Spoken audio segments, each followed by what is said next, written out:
71% strike rate સાથે batting કરતા પાર્ટીના અનેક નેતાઓનો શાનદાર વિજય થયો।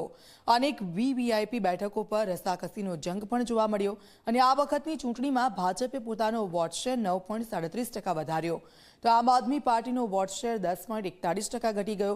ત્યારે ભાજપની લહેરમાં કઈ વીઆઈપી બેઠકોનું શું પરિણામ રહ્યું જોઈશું આ અહેવાલમાં।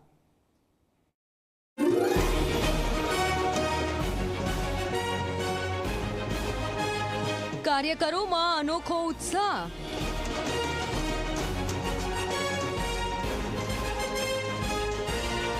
દરેકના ચહેરા પર જીતની ખુશી।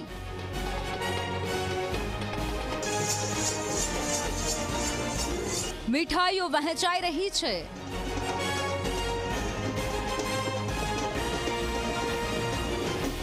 જ્યાં જુઓ ત્યાં આવા જ દ્રશ્યો જોવા મળી રહ્યા છે કેમ કે યમુના નદીના કિનારે આવેલ દિલ્હીમાં ભાજપનું કમળ ખીલ્યું છે।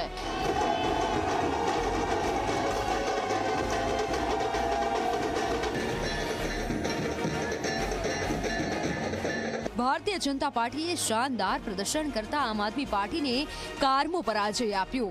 ભાજપે આ પાસેથી 40 બેઠકો છીનવીને ઐતિહાસિક પ્રદર્શન કર્યું। दिल्ली के जनादेश से ये भी स्पष्ट है कि राजनीति में शॉर्टकट के लिए,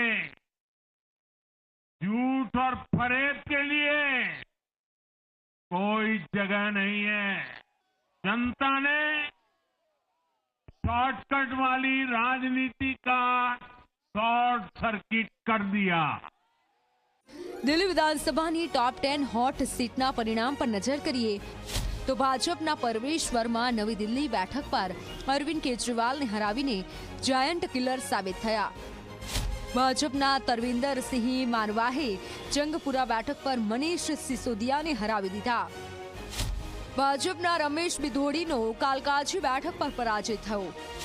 કરોલ બેઠક પર ભાજપના દુષ્યંત ગૌતમનો પરાજય થયો। બાબરપુર બેઠક પર ભાજપના અનિલ વશિષ્ઠનો પરાજય થયો। મોતીનગર બેઠક પર ભાજપના હરીશ ખુરાનાનો વિજય થયો। પટપડગંજ બેઠક પર ભાજપના રવિન્દર નેગીની જીત થઈ। ગ્રેટર કૈલાશ બેઠક પર ભાજપના શિખારોએ આપના સૌરભ ભારદ્વાજને હરાવી દીધા। ગાંધીનગર બેઠક પર ભાજપના અરવિંદરસિંહ લવલીએ જીત મેળવી। रोहिणी बैठक पर भाजपा विजेंद्र गुप्ताए शानदार जीत हासिल करी। दिल्ली के सारे कार्यकर्ताओं को जाता है, हमारे सामने बहुत सारी चुनौतियां हैं। दिल्ली में पिछले 2-3 दशक से कोई काम नहीं हुए, हमारे सामने चुनौतियां रहेंगी, मगर उसी के साथ में एक हमें एडवांटेज भी रहेगा कि प्रधानमंत्री मोदी जी का साथ मिलेगा और दिल्ली में बहुत सारे काम कर पाएंगे। दिल्ली की जनता को ग्राउंड पे फर्क दिखाई देगा। दिल्ली भी विकसित होगी, दिल्ली का गौरव लौट करके आएगा और ये मेरी जीत नहीं है, ये जीत मेरे उन असंख्य कार्यकर्ताओं की है जिन्होंने 24 घंटे लगा करके मेहनत की,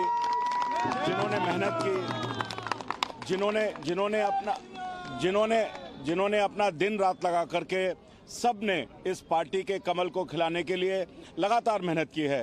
और ये जीत इसलिए भी विशेष है कार्यकर्ताओं के लिए कि 27 साल का अंधेरा दिल्ली यहाँ मालवीय नगर से समाप्त हुआ है और 27 साल बाद मालवीय नगर का कुशासन भी समाप्त हुआ है। जब यहाँ पर आके कुछ नहीं कर रहा तो वहाँ क्या करेगा। 4 बार आया है, अतिशी घर घर गई है इसके लिए, और केजरीवाल 4 बार आया है जंगपुरा में और कुछ नहीं दिखा। और कोई है संजय सिंह, कोई ऐसा लीडर नहीं जो जंगपुरा नहीं आया, लेकिन फिर भी मुंह की खानी पड़ेगी। ભાજપની ભવ્ય જીત બાદ હવે દિલ્હીમાં મુખ્યમંત્રી કોણ બનશે તેને લઈને હલચલ તેજ થઈ ગઈ છે, જેમાં અનેક ઉમેદવારોના નામ પણ સામે આવી રહ્યા છે, જેમાં સૌથી મોટું નામ છે પરવેશ વર્મા। તે 2 વખત સાંસદ તરીકે ચૂંટાઈ આવ્યા છે। તે પૂર્વ મુખ્યમંત્રી સાહિબસિંહ વર્માના પુત્ર છે। તેમણે કેજરીવાલને હરાવીને નવી દિલ્હી બેઠક જીતી લીધી છે। બીજું મોટું નામ છે વિજેન્દ્ર ગુપ્તા। તે દિલ્હી ભાજપના અધ્યક્ષ રહી ચૂક્યા છે। આપની લહેર છતાં બંને ચૂંટણીમાં જીત મેળવી દિલ્હીની સમસ્યાઓને સારી રીતે જાણે છે। ત્રીજું મોટું નામ છે સતીશ ઉપાધ્યાય। તે ભાજપનો બ્રાહ્મણ ચહેરો છે. તે ભાજપના અધ્યક્ષ રહી ચૂક્યા છે. સંગઠનમાં અનેક જવાબદારી પણ નિભાવી ચૂક્યા છે. સૌથી મોટું નામ છે આશીષ સૂદ. જનકપુરીથી ચૂંટાયેલા સૂદ પાર્ષદ પણ રહી ચૂક્યા છે. કેન્દ્રીય નેતાઓ સાથે તેમના નજીકના સંબંધો છે. ડીયુના અધ્યક્ષ તરીકે પણ સેવા આપી ચૂક્યા છે. પાંચમું સૌથી મોટું નામ છે જીતેન્દ્ર મહાજન. રોહતાસ નગર બેઠક પરથી તેમણે જીત મેળવી છે. ત્રીજી વખત ચૂંટણી જીતનાર જીતેન્દ્ર RSSના ખાસ છે. તે ડાર્ક હોર્સ સાબિત થઈ શકે છે. જોકે ભાજપ હંમેશા સરપ્રાઈઝ આપવા માટે જાણીતું છે. ત્યારે દિલ્હીમાં મુખ્યમંત્રી કોણ બનશે તે અંગે ટૂંક સમયમાં સસ્પેન્સ પૂરું થશે તેવું લાગી રહ્યું છે. Bureau report Zee media.